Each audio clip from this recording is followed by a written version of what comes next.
할렐루야. 오늘도 주께서 우리에게 필요한 말씀, 또 마음이 열려서 아멘 받고 또 우리의 삶 속에 하나님 말씀이 말씀이 살고 우리가 말씀을 살아내는 그와 같은 시간 되기를 축복합니다. 만약에 누군가가 성도님의 집에 방문을 했어요. 근데 연락도 없이 전화도 없이 문자도 없이 불쑥 찾아왔습니다. 어떤 기분이 드십니까? 단순히 전달하는 게 아니고요. 집을 방문해서 뭔가를 하려고 한다고 하면 좀 당황스럽겠죠. 요즘은 누군가가 집에 찾아오는 것이 굉장히 부담이 되는 시대입니다. 그래서 식당이나 커피숍에서 만남을 가지고 집에는 초청하는 것을 굉장히 부담스러워 하는데, 오늘 하나님께서 아무 약속도 없이 불쑥 아브라함의 집을 방문하신 이야기가 오늘 본문입니다. 족장 시대에는 그 넓은 목초지가 있었고 장막이 있었기 때문에 이웃이 별로 없으니까 누군가 찾아오면 굉장히 기쁘고 환대하는 것이 일반적인 상황이었고요. 오늘 아브라함이 그와 같이 하고 있는 것을 보게 되어집니다. 얼마 전 아브라함은 하나님께서 열국의 아비, 열국의 음이라고 하는 이름을 그 가정에게 주셨고 이삭이 태어날 것이다 라는 약속까지 주셨습니다. 그 후가 얼마 지나지 않아서 다시 하나님이 찾아오신 이야기입니다. 그때 하나님께서 이제 이름을 바꾸니까 이제 이름을 바꿨죠. 그 다음에 할례를 명했습니다. 그래서 할례도 이제 자기와 모든 가족들, 남자들, 또 이방인까지, 종들까지 다 할례를 행하였다라고 성경은 나와 있습니다. 할례를 행한 이후에 아브라함은 하나님과 좀 더 가까운 느낌이 있지 않았을까? 안정감이 있지 않았을까? 내가 이제 하나님의 자녀구나, 하나님의 백성이구나 하는 하나님의 백성의 어떤 표식을 몸에 가지고 있는 것이니까 굉장히 좀 성숙되어지는 삶이었을 것이다라고 생각을 해볼 수 있습니다. 오늘 하나님이 아브라함을 찾아왔습니다.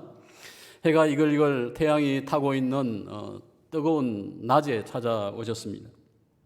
점심 식사가 이미 끝났겠죠. 아브라함은 식사를 마치고 장막 문 앞에 앉아서 공동체의 주인이 앉는 장막의 자리에 앉아가지고 고개를 숙이고 뭔가를 생각했는지 기도했는지 그러고 있다가 눈을 뜨니까 자기 눈앞에 저 멀찍이 3명의 나그네가 자기를 보고 있는 거예요. 고대 사회 속에서는, 이 중동 지역에서는 나그네가 남의 집 앞에 우두커니 서 있는 것은 오늘 내가 당신의 집에 머물고 싶습니다, 나를 환대해 주시겠습니까, 쉬어갈 수 있습니까 라는 하나의 노크의 방법입니다. 초인종이 없으니까 그 집 앞에 우두커니 서 있으면 거지가 아닌 이상은 나그네인 것을 알겠죠. 그래서 뭔가를 집에 이제 초청을 하는 것이 주인의 이제 선택이 되어지는 것입니다.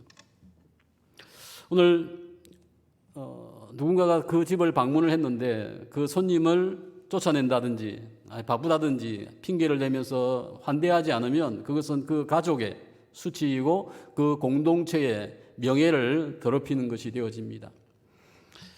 아브라함이 어떻게 나그네를 환대했는지를 같이 생각해 보겠습니다. 2절 말씀 속에 보면요, 3명의 나그네를 보자마자 곧 장막문에서 달려나가 영접하며 몸을 땅에 굽혔다 이야기합니다. 많은 생각 없이 무조건 달려갔다고 하는 거죠. 반드시 우리 집에 머물게 하기 위해서 그와 같이 한 것 같습니다. 몸을 땅에 굽혔다고 하는 것은 단순히 게 아니고 몸을 완전히 엎드리는 이런 자세입니다. 99세의 나이 아브라함입니다. 해가 쨍쨍 쬐는 그 대낮에 달려가서 손님을 불쑥 찾아온 나그네인데 이같이 환대하고 있는 모습이죠. 3절 속에서 이야기합니다. 내 주여, 내가 주께 은혜를 입었사오면 원하건대 종을 떠나 지나가지 마시옵고, 내 주여라고 극존칭을 사용하고 있습니다. 이 내 주여라고 하는 것은 아도나이, 하나님을 일컫는 말이고요. 또한 남편을 대하여서 주여라고 사라가 불렀죠. 또 상전을 향해서 종이 주여 아도나이라고 하는 것인데, 지금 처음 본 나그네에게 아도나이, 주여 나는 종입니다, 저희 집에 머무십시오 라고 이제 부탁을 하는 상황이, 나그네가 부탁하는 것이 아니고요, 아브라함이 부탁하는 이런 상황이 되어진 것이죠. 물론 그는 하나님이다라고는 생각은 안 했을 거예요. 처음에는 그냥 지나가는 나그네이고 좀 특별해 보이지만은 내가 접대를 해야 되겠다, 내 집에 모셔야 되겠다고 하는 강렬한 열망이 생겼고 그는 모시는 상황이 되어졌습니다. 3절 4절 속에 보면 아브라함은 물을 조금 가져오게 하사 발을 씻으시고 나무 그늘 밑에서 쉬십시오라고 이야기를 합니다. 떡을 조금, 물을 조금 준다는 건 아니죠. 차린 건 별로 없지만 많이 드십시오라고 하는 겸손의 표현입니다. 나중에 보면 엄청난 양을 준비합니다. 5절 말씀에 보게 되어지면요, 그가 사막을 지나가는 여행자에게 두 가지 고충이 있는데 그 두 가지를 해결해 줍니다. 뭡니까? 마시는 물 또는 씻는 물이 필요한 것이죠. 발도 씻게 하고요, 그 다음에 나무 그늘 밑에 쉬게 하는 안식처를 제공을 하게 되었습니다. 그 다음에 그는 아내에게 급히 가서 음식을 준비하게 합니다. 갑자기 온 손님을 위해서 사라가 음식을, 점심 식사가 금방 끝나고 정리하고 좀 쉬어야 될 시간, 오침 시간인데 급하게 음식을, 다시 새 음식을 준비하게 하는 것이죠. 먹던 거 대충 해서 내어놓지 아니하고 최고의 음식을 지금 준비하고 있는 것을 보게 되어집니다. 여기 보면 밀가루인데요, 세스아라고 나와 있죠. 세스아 20kg입니다. 지금의 무게로 하면 그 정도 밀가루를 가지고 빵을 만들고 떡을 만든다고 하면 그건 쉬운 작업이 아니죠. 그만큼 3명에게 그만큼 많은 것을 준비하였다고 하는 것이죠. 그래서 이 뜨거운 불 위에다가 구워서 만드는 빵인데 요즘 말로 하면 팬케이크입니다. 그래서 뜨거운 돌멩이 위에서 빵을 구워내는 것이죠. 그리고 나서 그는 이제 직접 송아지를 골라가지고 그것을 종에게 주어서 잡게 하고 음식을 만들게 합니다. 아마 남으면 싸가져 갈 수 있게 손님을 이제 접대하는 모습이겠죠. 그리고 나서 아브라함이 어떻게 합니까? 계속 보게 되어지면 나그네가 이제 음식을 먹는데 그 앞에 앉아가지고 있는 것이 아니고 그 옆에 서가지고 필요한 것이 없는가 하면서 서가지고 복무를 하고 있는 거예요. 서빙을 하고 있는 종의 모습을 보게 되어집니다. 주인인데 주인이 종이 되어서 그와 같이 섬기고 환대하고 있는 모습입니다. 오늘 아브라함 환대의 특징을 몇 가지 생각해 보면 그는 평소에도 이와 같이 했다고 하는 것이죠. 그가 누구인지 알지 못하지만은 나그네지만은 낯선 사람이지만 별 볼 것 없어 보이는 사람이지만은 환대를 그와 같이 평소에도 했다고 하는 것이고 또한 자신의 마음을 표하기 위해서 많은 종이 있었죠. 그에게는 수백 명의 종이 있었습니다. 군사도 있었지 않습니까? 하지만 그 자신이 그 나그네들을 직접 대접하고 있는 것을 보게 되어집니다. 땡볕 오후에 땀이 줄줄 흘러내리는 그 시간에 달려가며 뛰어가면서 일들을 막 시키고 그 역시 그 옆에서 밥 먹는 옆에서 서빙을 하고 있는 99세의 노인을 한번 생각해 보십시오. 그는 나그네의 필요에 민첩하고 즉각적인 환대를 하였습니다. 여기서 보면 속도와 관련된 속도와 언급되어지는 단어가 5개 나오는데요. 그는 달려갔고 급히 장막에 갔고 빨리 떡을 준비하게 하고요. 송아지에게 달려가서 또 서둘러서 음식을 준비하게 합니다.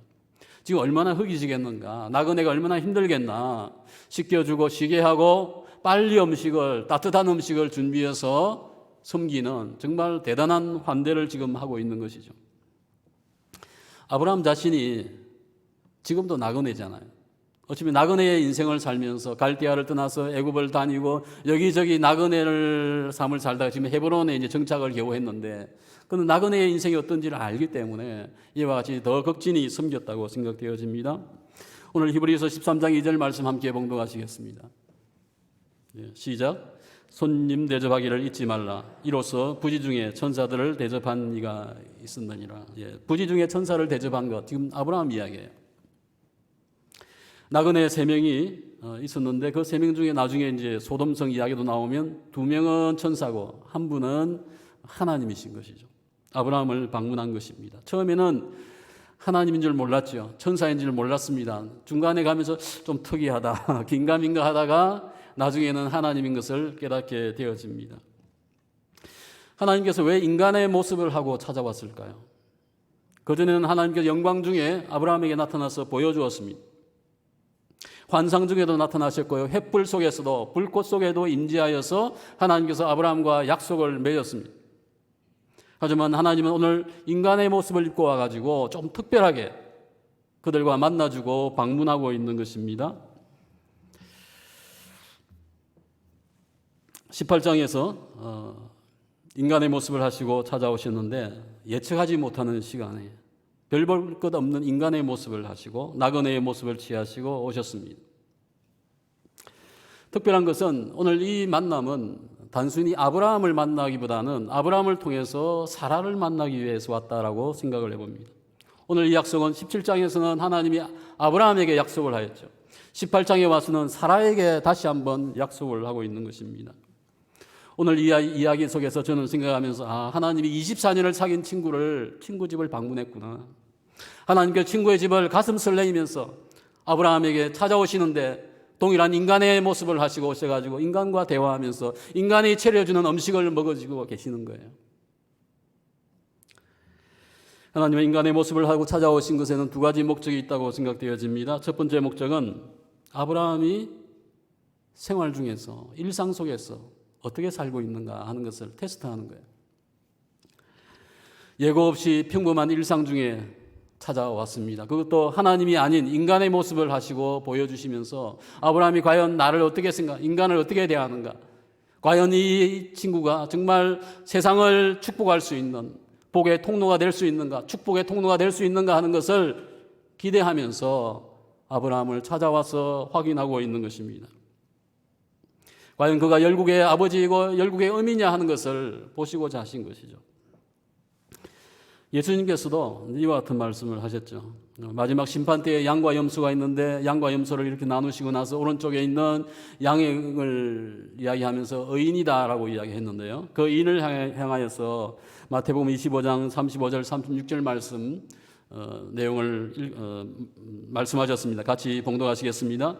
내가 줄일 때에 너희가 먹을 것을 주었고 목마를 때에 마시게 하였고 나그네 되었을 때에 영접하였고 헐벗었을 때에 옷을 입혔고 병들었을 때에 돌보았고 옥에 갇혔을 때에 와서 보았느니라.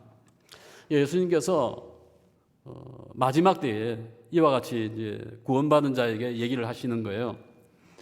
그때 이 얘기를 듣는 의인이 어떤 반응을 한다고 했습니까? 주여, 언제 내가 주님에게 배고픈 것을 보고 먹을 것을 주고 목마른 것을 보고 마실 것을 주고 나그네 된 주님을 내가 대접하였습니까? 내가 헐벗었을 때 어떻게 주님에게 옷을 입혀주었습니까? 나는 기억이 없습니다. 예수님이 무슨 얘기하는 거죠? 너가 섬기고 대접한 그 소자 한 명이 곧 나였다고 하는 것이죠. 물론 그 소년 자체가, 그 소자가 예수님 자신은 아니지만 예수님이 자기가 대접받은 것 같이 여기시고 받아주셨다고 하는 것입니다. 초대 교회에서 가장 최고의 미덕이 뭐냐면요, 손님 대접입니다. 나그네를 영접해서 음식을 제공하는 것이 그리스도인의 최고의 미덕이다, 독특한 모습이다라고 생각을 하였다고 하는 것입니다. 바울 사도가 교회의 감독의 자격을 이야기하면서 감독은 책망할 것이 없으며 한 아내의 남편이 되며 절제하며 신중하며 단정하며 나그네를 대접하며, 감독의 자격 속에 나그네를 대접하는 것을 포함시키고 있습니다. 낯선 나그네를 대접하는 자는 연약한 교인을 어찌 돌보지 않겠습니까? 오늘 그리스도인이면 믿는 자만이 아니고 믿지 않는 자, 낯선 자에게도 선을 행하여야 한다. 그것이 주님이 바라시는 삶의 모습이다 하는 것이고요. 오늘 믿음의 조상 아브라함에게 믿음만 있었던 것이 아니고 그와 같은 일상에서의 어떤 영성, 환대의 영성, 섬김의 영성이 있었다고 하는 것입니다. 우리 시대 속의 환대의 문화는 어떠합니까? 많이 각박해졌죠.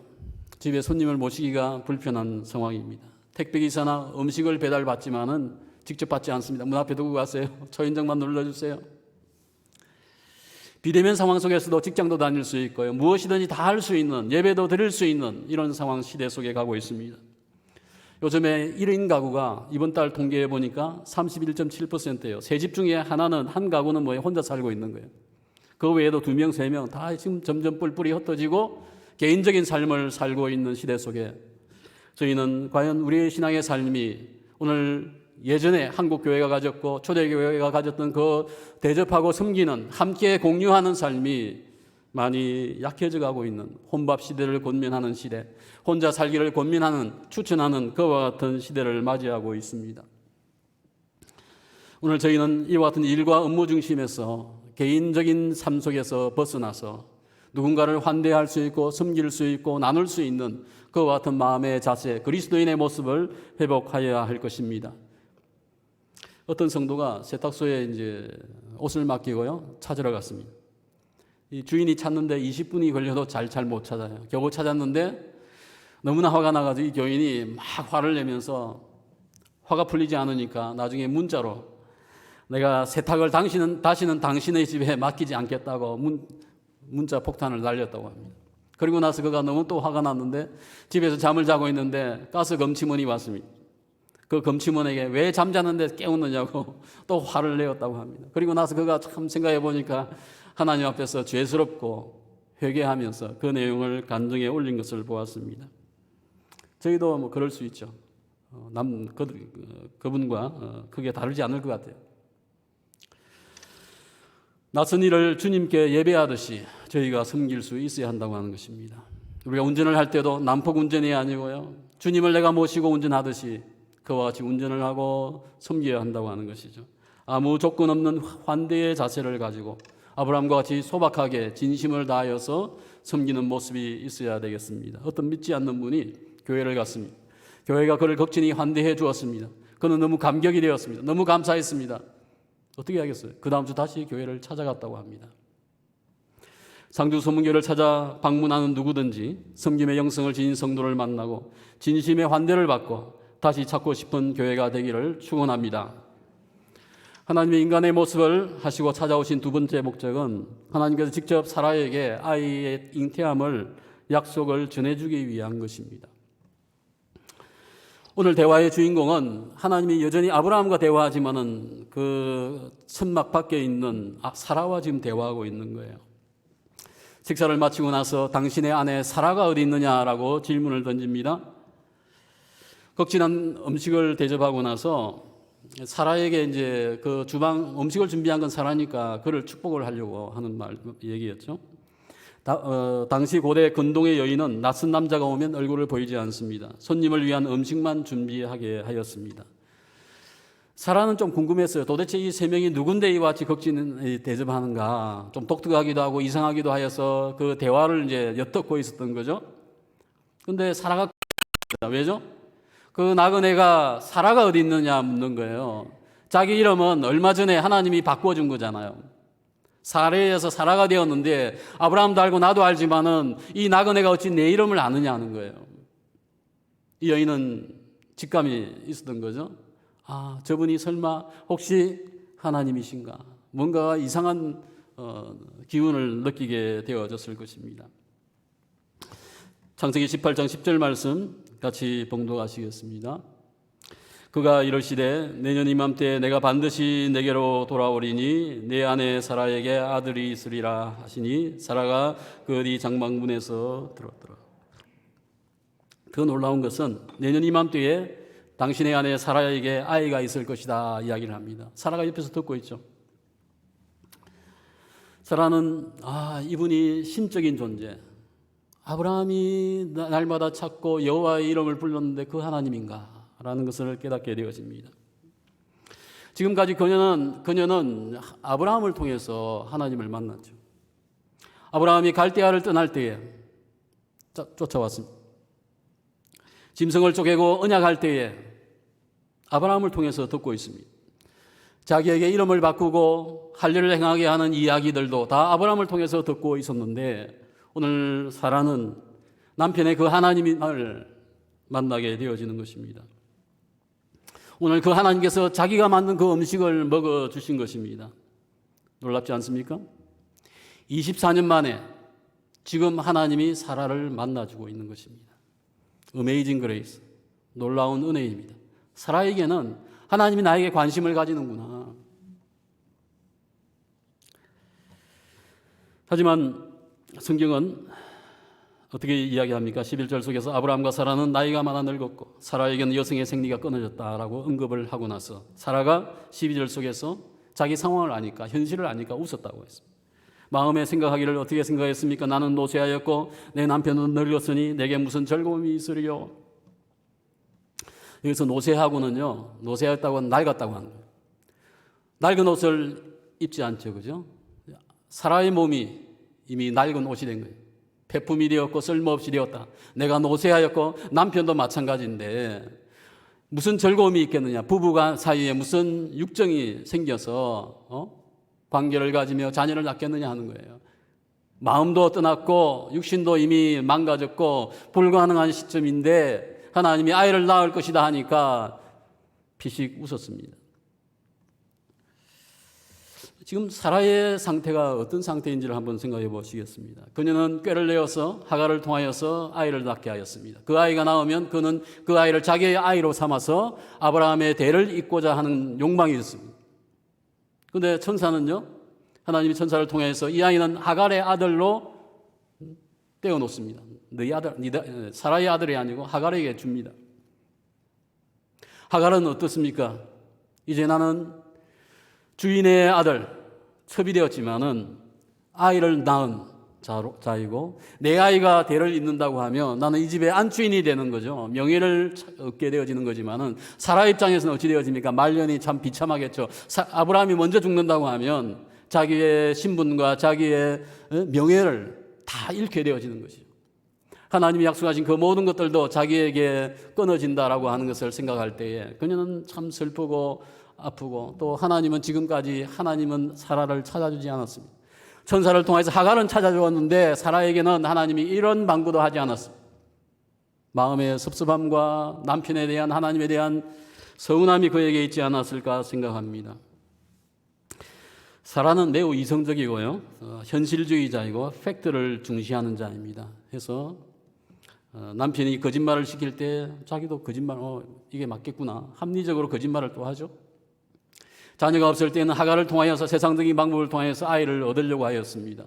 90세의 늙은 육신을 보면서 나는 낡았습니다, 아이를 낳을 수 없습니다, 현실을 보면서 자포자기하고 있는 사라의 모습을 저희가 보게 되어집니다. 하지만 그녀는 자기의 현실만 보았지 하나님의 현실을 보지 못하였습니다. 하나님의 현실은 무엇입니까? 하나님의 현실 속에는 모든 것이 가능한 것입니다. 전능하신 하나님이기 때문에 내 현실 속에서만 갇혀 있다가 보면 하나님의 현실이 보이지 않는 거예요. 내 현실 너머에 계신 하나님의 현실을 보아야 하는데 사라는 그것을 보지 못하였다고 하는 것입니다.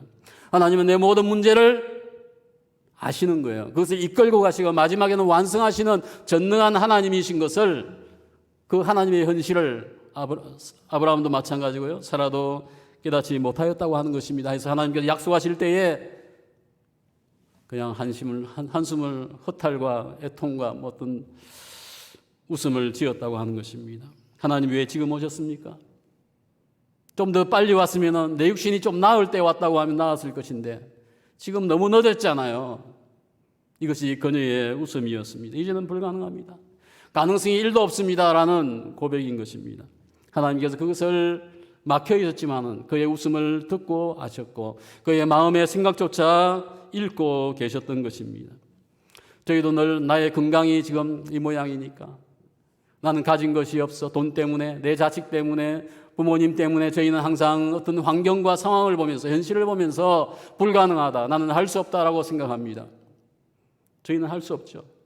하지만 주님 안에서 주님의 현실 속에서는 가능할 줄로 믿습니다. 13절 말씀 속에서 하나님이 사라에게, 아브라함이 얘기했지만 사라에게 얘기한 거죠. 아브라함에게 이야기합니다. 사라가 왜 웃으며 내가 늙었는데 어찌 아들을 낳을 수 있을까라고 말하느냐. 지금 사라의 마음을 하나님이 이야기해 주는 거죠. 아브라함의 책임을 추궁하고 있는 것입니다.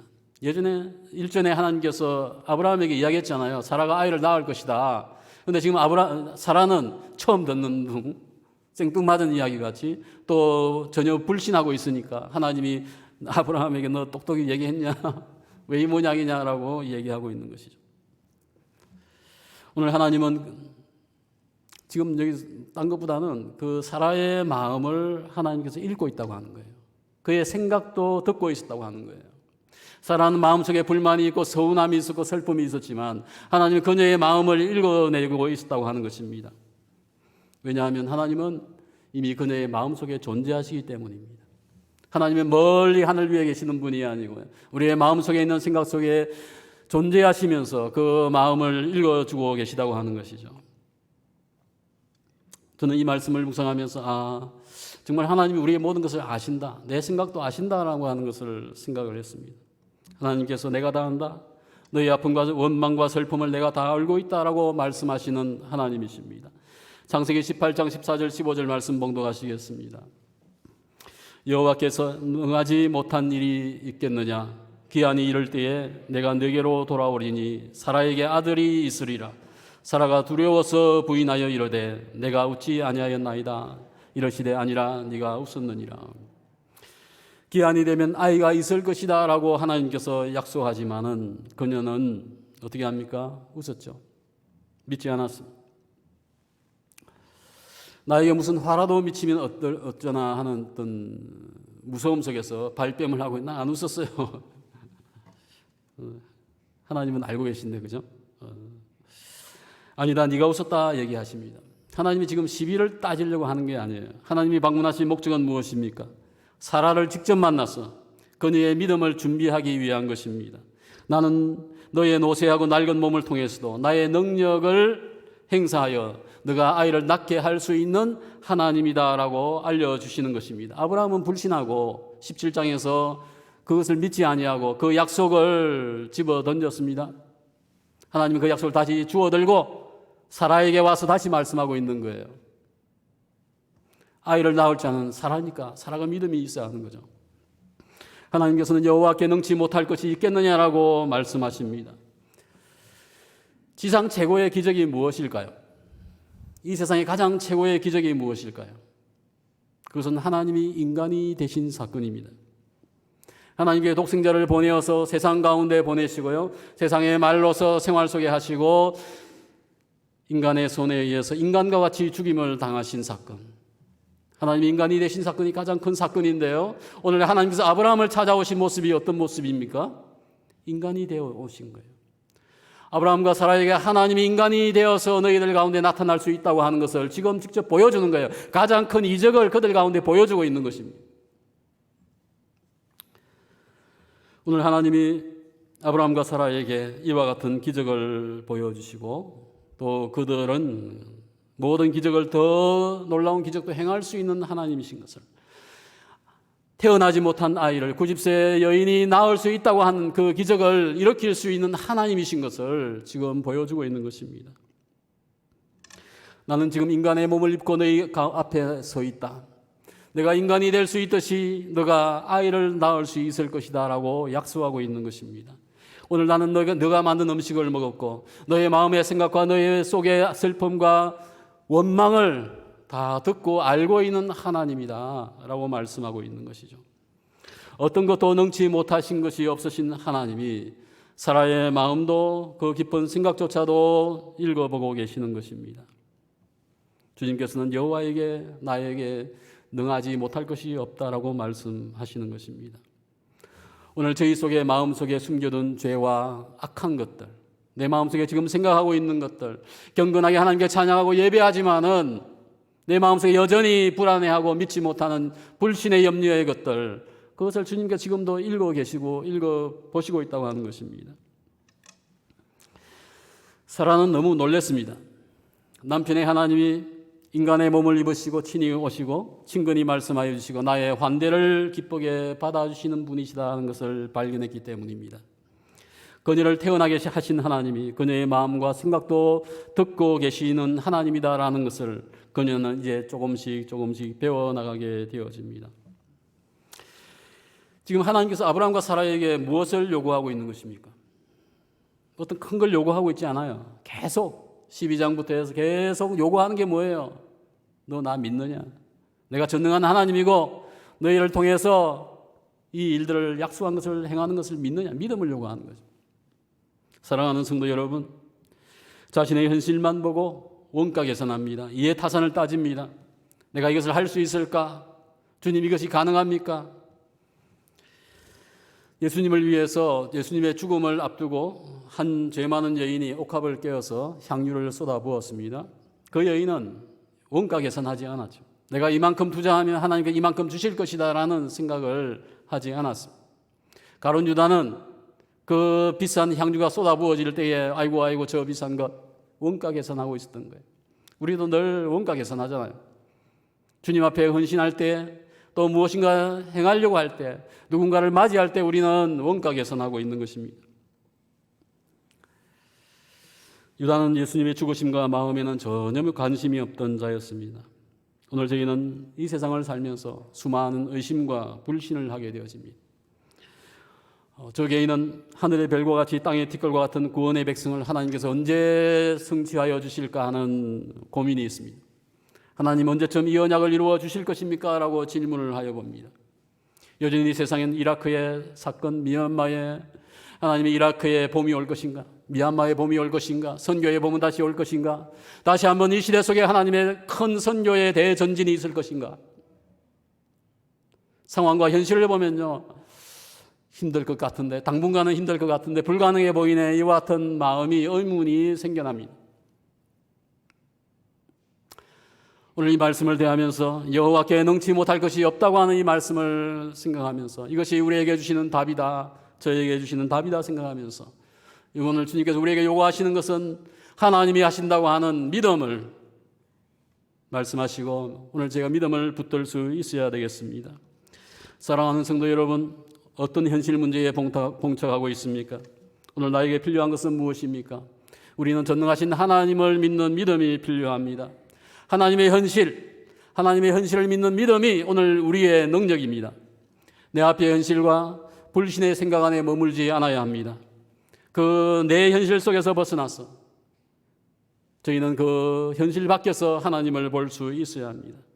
오늘 나를 찾아오시고 내 마음의 음성도 듣고 계시는 아버지 하나님, 그 하나님을 환대하고 예배하십시오.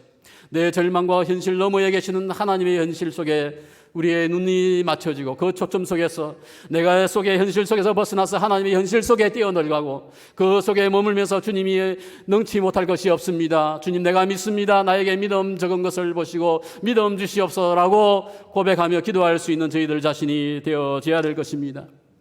인간이 되어 나를 찾아오시는 하나님은 나의 마음의 생각을 듣고 계시는 불가능이 없으신 하나님이십니다. 내 현실 문제에서 벗어나야 합니다. 주님께는 능치 못할 것이 없습니다라고 고백하며 하나님의 능력과 응답을 체험하는 저와 여러분 되시기를 축원합니다. 함께 찬양 기도하시겠습니다.